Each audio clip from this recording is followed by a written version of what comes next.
Hello po sa inyong lahat mga ka-crypto. Ako po si Pinoy Crypto Trader at sa video na ito ay atin pong pag-uusapan ang tungkol sa balitang ito kung saan ang sabi po rito ay iminumungkahi ng kamakailang data ng inflation ng XRP ng presyo ng XRP ay hindi maganda ang performance kumpara sa iba tulad ng Solana at Ethereum dahil sa mababang demand at hindi inflation na na-trigger ng mga benta ng Ripple.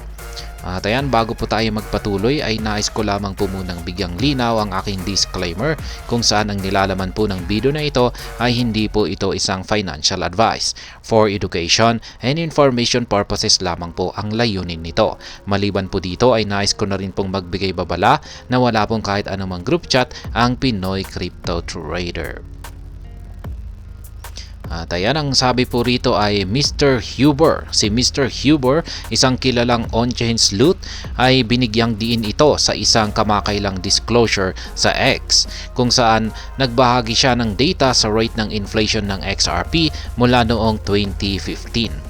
Ito ay binabanggit na ang inflation ng XRP ay nagmumula lamang sa mga escrow unlock ng Ripple at kasunod na mga sales and distributions.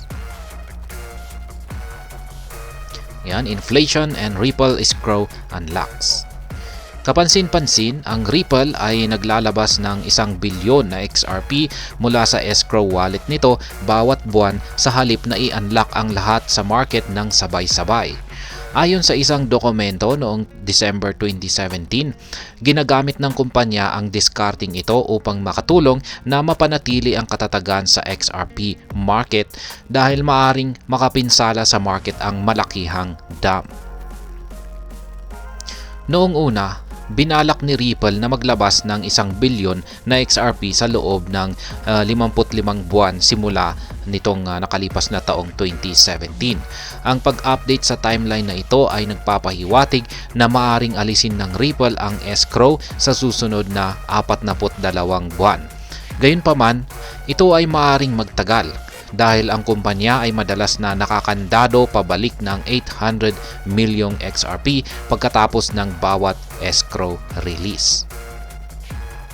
Samantala, sa gitna ng kamakailang hindi magandang performance ng XRP kumpara sa iba pang mga kapansin-pansing asset tulad ng Solana at Ethereum, lumitaw ang mga teorya sa dahilan ng mahinang performance ng token. Ang isa sa mga teoryang ito ay tumuturo sa pag-unlock ng escrow ni Ripple. Yan, nagtalo ang ilang kalahok sa market na hindi maganda ang performance ng XRP dahil sa selling pressure na na-unlock ng Ripple XRP. Habang nagbubukas ang Ripple ng mas maraming XRP bawat buwan, ang pagsasanay ay nag-aambag sa inflation ng mga asset ng crypto bawat taon. Yan ang XRP's underperformance due to reduced demand. Gayunpaman, ibinasura ni Ginoong Huber ang mga pahayag na ang hindi magandang performance ng XRP ay produkto ng inflation na ito. Nagbahagi siya ng data na naghahambing ng taunang inflation rate ng token sa Solana. Ang taunang inflation ng XRP ay may average na 6.43% sa nakalipas na 9 na taon, na ang inflation noong nakarang taon ay nasa 6.48%. Po yung kanyang mga chart dito. Sa kabaliktaran, ang rate ng inflation ng Ethereum mula noong 2017 ay may average na 3.6% na may deflationary trend na naitala noong nakaraang taon dahil sa the merge at ang mga burn na kinasasangutan ng transaction fees. Yan po ulit yung kanyang chart dito. Samantala, ang Solana ay may average na inflation rate na 16.38% sa nakalipas na 3 taon, mas mataas kaysa sa inflation ng XRP. Kapansin-pansin, ang Solana ay walang supply cap. Ang mga veterano sa industriya tulad ni Mardini, CEO ng WebDV, ay nag-claim na ang Solana Foundation ay nagbibigay ng subsidized ng $100 million sa transaction fees bawat buwan na nag-aambag sa inflation. Ayan po ulit yung kanyang chart. Gayunpaman, sa kabila ng mataas na inflation rate ng Solana, ang token ay lumampas sa parehong Ethereum at XRP mula noong nakaraang October nang magsimula ang kamakailang upsurge ng market sa buong market. Ang Solana ay tumaas ng 445% sa nakalipas na 3 buwan. Sa kabaligtaran, ang XRP ay tumaas ng kaunting 23.5% habang ang ETH ay tumaas ng 41%. Isinasaalang-alang ang mga metrics na ito.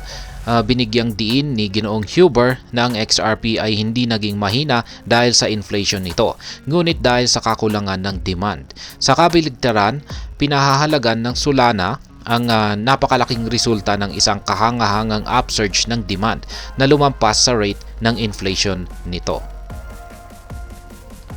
Upang magdagdag ng higit na timbang, tinawag niya ang pansin sa pagkilos ng presyo ng Ethereum mula noong The Merge.